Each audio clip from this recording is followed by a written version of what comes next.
చూస్ country delight, live better. ఇప్పుడే country delight app ని download చేసుకోండి. ఓల్డ్ బోయినపల్లిలో ఉన్నటువంటి మేధా స్కూల్ ఇది.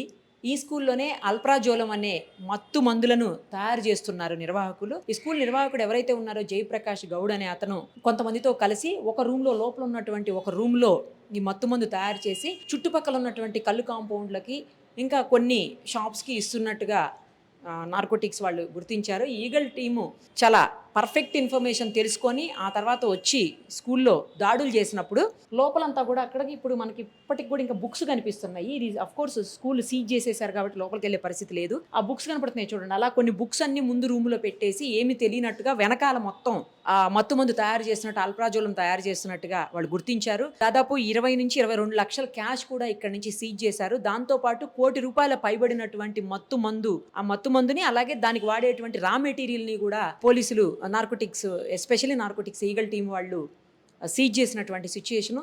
ఈ స్కూలు మీరు చూడండి ఒక్కసారి, నర్సరీ నుంచి 10th క్లాస్ వరకు అని రాసుకున్నారు. కానీ ఆఫీసర్స్ చెప్తున్నారు, అంటే విద్యాధికారులు చెప్తున్నారు కేవలం నర్సరీ నుంచి 7th క్లాస్ వరకు మాత్రమే పర్మిషన్ ఉందని చెప్తున్నారు. సో ఇది పర్మిషన్ లేకుండా 10th క్లాస్ వరకు అని రాసుకున్నారు. తర్వాత వాళ్ళకి అన్ని మార్క్స్ వచ్చాయి, ఇన్ని మార్క్స్ వచ్చాయి, 10కి 10/9.5, 10కి 10 అట్లా చెప్పుకుంటుంటారు కదా ర్యాంకులు. మనం వింటూనే ఉంటాము, 1 1 1 2 2 2 అట్లా ఆ ర్యాంకులు కూడా పెట్టుకొని మాకు ఇన్ని ర్యాంకులు వచ్చి, అన్ని ర్యాంకులు వచ్చి, ఇన్ని మార్క్స్ వచ్చి, అన్ని మార్క్స్ వచ్చాయని చెప్పుకుంటున్నారు. అంటే కానీ వీళ్ళకి అసలు లేదు పర్మిషన్. పైన కూడా రాసింది చూడండి, క్లాస్ 10 నర్సరీ టు క్లాస్ 10 అని రాశారు. కానీ అసలు వాళ్ళకి పర్మిషన్ లేదని చెప్పి ఆఫీసర్స్ చెప్తున్నారు. ఇప్పుడు విద్యాశాఖ అధికారులు అలాగే చైల్డ్ రైట్స్ డిపార్ట్మెంట్ వాళ్ళు కూడా వచ్చున్నారు. మొత్తం వాళ్ళు అసలు ఏం జరిగింది ఏంటని సర్చ్ చేస్తున్నారు. ఇంకొక విషయం ఏంటంటే దాదాపు 60 మంది పైన పిల్లలు, 63 64 ఉన్నారని చెప్తున్నారు.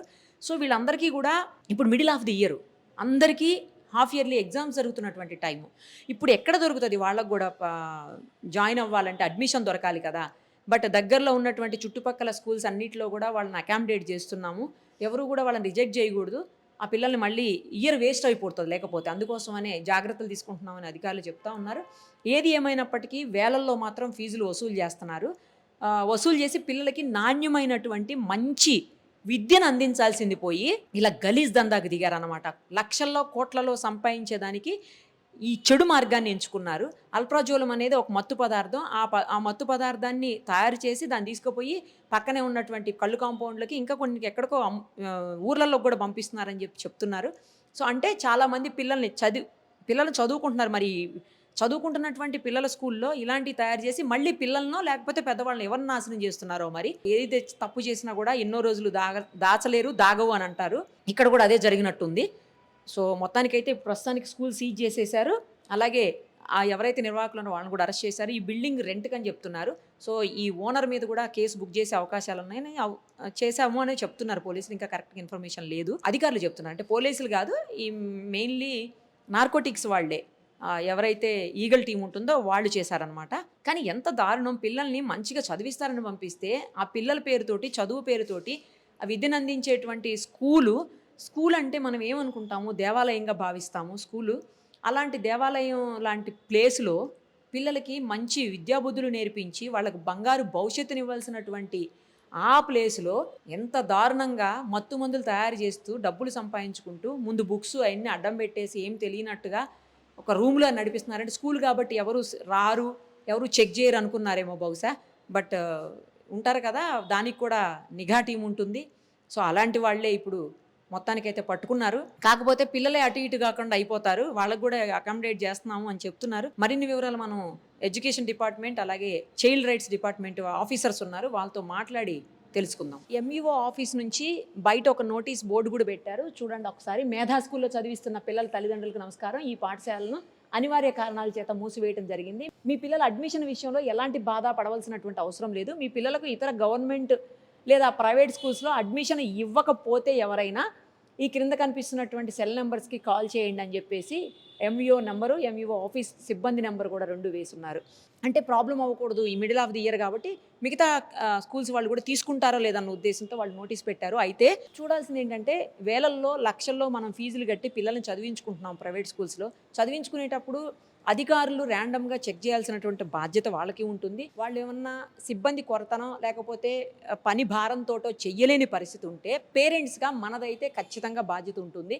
మన పిల్లల్ని ఎక్కడ చదివిస్తున్నామో ఆ స్కూలు పరిసరాలు ఎలాగున్నాయి, లోపల పరిస్థితులు ఎలాగున్నాయి, ఎలాంటి స్టాఫ్ అక్కడ ఉన్నారు, పిల్లలకు క్వాలిటీగా సరైనటువంటి ఎడ్యుకేషన్ అందుతుందా లేదా, వాళ్ళకి మంచి ఎడ్యుకేషన్ ఇస్తున్నారా లేదా, లోపల ఉన్నటువంటి నేను ఇందాకే చెప్పినట్టు ఆ పరిస్థితులు ఎలా ఉన్నాయి, పర్ఫెక్ట్ ప్రిమిసెస్ ఉందా, లోపల ఏమన్నా ఇబ్బందికర సిచ్యుయేషన్స్ ఉన్నాయా, అప్పుడప్పుడు మనం చూస్తుండాలి. తర్వాత పేరెంట్స్ టీచర్స్ మీటింగ్ అవుతున్నప్పుడు కానీ, లేదు అంటే పిల్లల్ని డ్రాప్ చేసుకోవడానికి వచ్చినప్పుడు కానీ, తీసుకువెళ్ళేదానికి వచ్చినప్పుడు కానీ కొంచెం అవన్నీ మనం చెక్ చేసుకుంటూ ఉంటే మనకు కూడా అర్థమవుతుంది. లేకపోతే ఈ స్కూల్లో లోపల అసలు వే కూడా చాలా చిన్నగా ఉంది, అంత తొందరగా ఎవరికి కూడా లోపలికి యాక్సెస్ ఉండదు నిజానికి స్కూల్స్లో. కానీ టీచర్స్ పిల్లల్ని, తల్లిదండ్రులు ఎవరున్నారో వాళ్ళని మాత్రం రానిస్తారు టీచర్స్. సో అలాంటప్పుడు వెళ్ళి ఒకసారి మనమే చూసుకుంటే, ఒక రూమ్లో ప్రత్యేకంగా ఒక రూమ్ కాదు, అక్కడ విజువల్స్లో చూస్తుంటే 2-3 రూమ్స్ కనిపిస్తున్నాయి. సో పిల్లలు ఉన్నది తక్కువ, ఇది ఎక్కువ లాగా అనిపిస్తుంది చూస్తుంటే ఇదంతా నడిచేది. సో ఈ అల్ప్రాజోలం ఎక్కడైతే ఈ మత్తుమందు తయారు చేస్తున్నారో ఆ ప్లేస్లు అవన్నీ కనుక మనం చెక్ చేస్తే మనకు తెలిసిపోతుండేవి.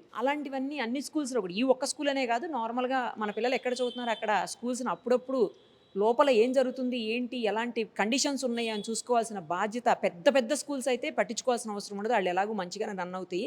ఇలా అపార్ట్మెంట్స్లోటి పెట్టేసి, లేకపోతే చిన్న చిన్న రూమ్స్లో పెట్టేసి, లేకపోతే ఇలా క్లోజ్డ్ ఏరియాలో పెట్టేసి నడిపించే స్కూల్స్ విషయంలో మాత్రం చాలా కేర్ఫుల్గా ఉండాల్సిన బాధ్యత తల్లిదండ్రులకు కూడా ఉంటుంది. సార్ అసలు ఏం జరిగింది, మీకు ఎలా ఇన్ఫర్మేషన్ వచ్చింది, ఇప్పుడు ఆ పిల్లలందరినీ ఎక్కడ అడ్జస్ట్ చేయబోతున్నారు?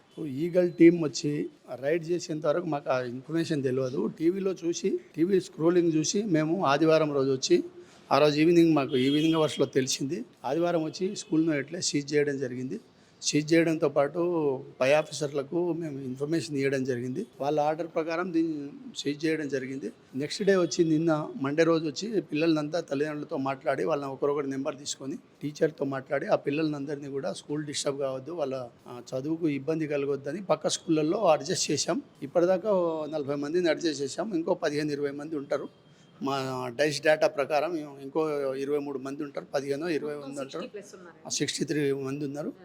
అందులో 20 మందిని చేశాం. మిగతా 20-25 మందిని కూడా మేము రేపటిలోగా కంప్లీట్ చేస్తాం ఈ ప్రాసెస్. పిల్లలకు మాత్రం ఎట్టి పరిస్థితుల్లో వాళ్ళ చదువు ఆటంకం కలగకుండా, ఇబ్బంది కలగకుండా ఖచ్చితంగా వాళ్ళకు కూడా చెప్పాం. ఫీజు తక్కువ తీసుకోమని చెప్పాం. ఇప్పుడు ఇక్కడ తీసుకున్న ఫీజులోనే వాళ్ళకి అక్కడ చదువు చెప్పమని చెప్పాం. సో దట్ తల్లిదండ్రులకు కూడా ఇబ్బంది కలగకుండా చెప్పడం జరిగింది. ఎంతమంది, ఏ క్లాస్ నుంచి ఏ క్లాస్ పిల్లలు ఉన్నారు? 1వ తరగతి నుంచి 7వ తరగతి దాకా ఉన్నారండి. ఇక్కడ అసలు పర్మిషన్ 7 వరకు మాత్రమే ఉంది ఇక్కడ పర్మిషన్. 7th క్లాస్ వరకు మాత్రమే పర్మిషన్ ఉంది. ఇది ఓన్ ప్రిమిసెస్ వాళ్ళది? లేదండి, రెంటే. ఇది అంటే పాత స్కూలు 2000 అంటే 9 సంవత్సరాల ముందు పర్మిషన్ ఇచ్చినటువంటి స్కూల్ అండి.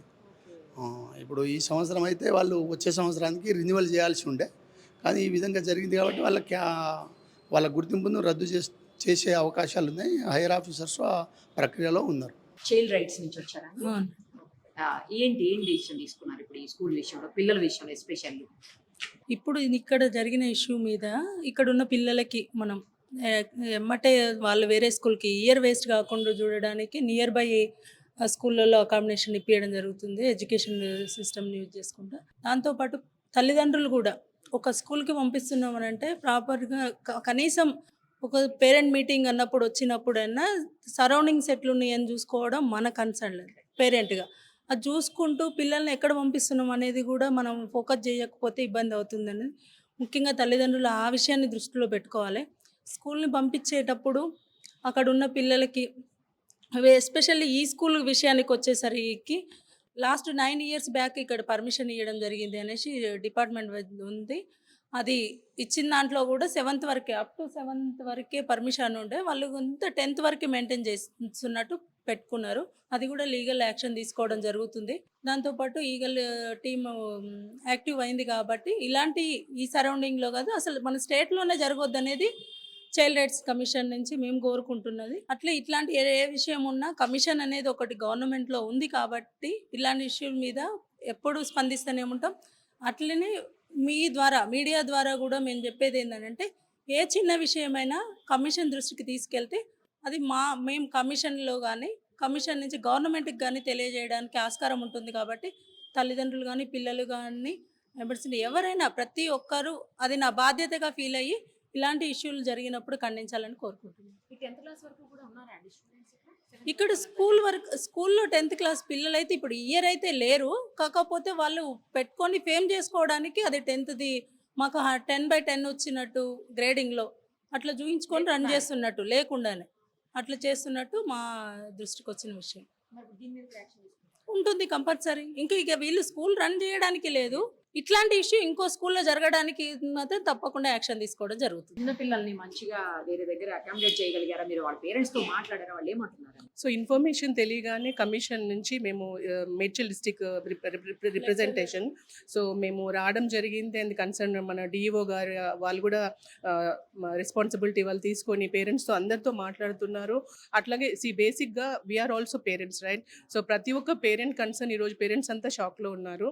ఏంటి అని మీరు అన్నట్టుగా మధ్యలో ఉన్నారు, ఇప్పుడు ఎగ్జామ్స్ ఉన్నాయి, వాళ్ళ స్టడీస్, సో ఇవన్నీ కన్సర్న్స్ ఉంది పేరెంట్స్కి. They are in completely shock.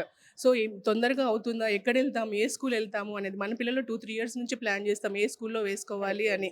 So అట్లాంటి డ్రీమ్ సడన్గా కొలాప్స్ అయిపోయింది ఇప్పుడు వాళ్ళ పేరెంట్స్ది, రైట్? సో పక్కన స్కూల్స్ వీళ్ళు కనెక్ట్ చేస్తున్న స్కూల్స్ పేరెంట్స్కి హ్యాపీ ఉందా లేదా అన్నీ కూడా వాళ్ళు దగ్గరుండి వాళ్ళు they are doing it. So అది కూడా మేము ప్రాపర్గా మానిటర్ చేయడం అనేది జరుగుతుంది. అట్లాగే పిల్లలకి కూడా వాటి వల్ల ఏమైనా ఎఫెక్ట్ అయిందా అనే కోణంలో కూడా మేము చూడడం జరుగుతుంది. సో ఇదొక్కటే కాదు, ఇట్లాంటి ఎన్ని స్కూల్స్ ఉన్నదనేది కూడా మా మేజర్ కన్సర్న్. ఇప్పుడు ఇక్కడ వీళ్ళు రావడం ద్వారా వాళ్ళకి తెలిసింది. ఇప్పుడు డిఈఓ అండర్లో మిగతా ఆఫీసర్స్ కూడా మల్టిపుల్ వర్క్స్లో ఎంగేజ్ అయి ఉన్నారండి. వాళ్ళ గవర్నమెంట్ స్కూల్స్ మానిటర్ చేసుకోవడానికి వాళ్ళకి సరిపోతుంది. What about private schools? So private స్కూల్స్ని చూడాల్సిన బాధ్యత ఎవరిది అనేది పెద్ద ప్రశ్న, మీకు తెలుసు. సో ఇప్పుడున్న ఈ ఏరియాలో గవర్నమెంట్ స్కూల్స్తో పోలిస్తే దగ్గర మోర్ దెన్ అంటే 50% కాదు 75% పైనే ఈ ఏరియాలో ప్రైవేట్ స్కూల్స్ ఉన్నాయని చెప్తున్నారు. అండ్ నార్మల్ ఇప్పుడు ఇక్కడ వచ్చే వాళ్ళు చెప్తున్నారు, సార్ మా ఇంట్లో పనిచేసే అమ్మాయి పిల్లల్ని ఇక్కడ తీసుకొస్తున్నాను అని. సో వాళ్ళందరి ప్రయారిటీ ఏంటి? ప్రైవేట్ స్కూల్ వెళ్తే నా బిడ్డలు బాగా చదువుకుంటారు అనేది. సో ఇక్కడున్న ఈ స్కూల్స్ క్వాలిటీ నాణ్యమైన విద్య ఇవ్వాలి, డబ్బులు ఇస్తున్నారు, దే పేయింగ్ మనీ. సో ఇవన్నీ చూసుకుని కూడా ఈ యాజమాన్యం కానీ మిగతా స్కూల్స్ కానివ్వండి ఒక ఏమంటారు ఒక ప్రాపర్ ప్లాన్ తోటి ఆ స్కూల్లో పిల్లలకి నాణ్యమైన విద్య ఇవ్వాల్సినటువంటి బాధ్యత వాళ్ళది. కాబట్టి ఇంకా ఎన్ని స్కూల్స్ ఉన్నాయి, ఏంటి ఆ స్కూల్స్ది పరిస్థితి ఏంటి, క్షుణ్ణంగా ఒక అధ్యయనం చేయాలన్న ప్లాన్లో మేము డిస్కస్ చేసుకుంటున్నాము. డెఫినెట్గా ఇంకా ఎలా ఉంది, ఇట్లాంటి ఇష్యూ బారిన పిల్లలు ఏమైనా ఎఫెక్ట్ అయి ఉన్నారా అనేది కూడా మా మేజర్ కన్సర్న్. ఎందుకంటే ఇప్పుడు సబ్స్టెన్స్ అబ్యూస్ ఇష్యూ మనము ఎక్స్పెక్ట్ చేయలేనంత విధంగా ఉంది కాబట్టి, మళ్ళీ ఎస్పెషల్లీ వల్నరబుల్ ఎవరంటే ఎవరైతే మార్జినలైజ్డ్ చిల్డ్రన్ ఉన్నారో వాళ్ళు. కాబట్టి ఆ ఫోకస్డ్గా మేము మాది ముందుకు తీసుకెళ్తున్నాము. అండ్ కమిషన్ ఉంది ఆల్వేస్, ఎప్పుడు కూడా సమస్యలు ఉంది అంటే మాకు తెలిస్తే డెఫినెట్గా మేము ముందుకు వస్తాము. డిపార్ట్మెంట్స్తో కలిసి వాళ్ళ ద్వారా ఎంతవరకు వాళ్ళకు కమ్యూనిటీకి రీచ్ అయ్యే సహాయం చేయాలో అంతవరకు చేయడానికి మేము సిద్ధంగా ఉన్నాం. సుమన్ టీవీలో మీ పర్సనల్ అండ్ బిజినెస్ ప్రమోషన్స్ కోసం కింది నెంబర్కి కాంటాక్ట్ చేయండి.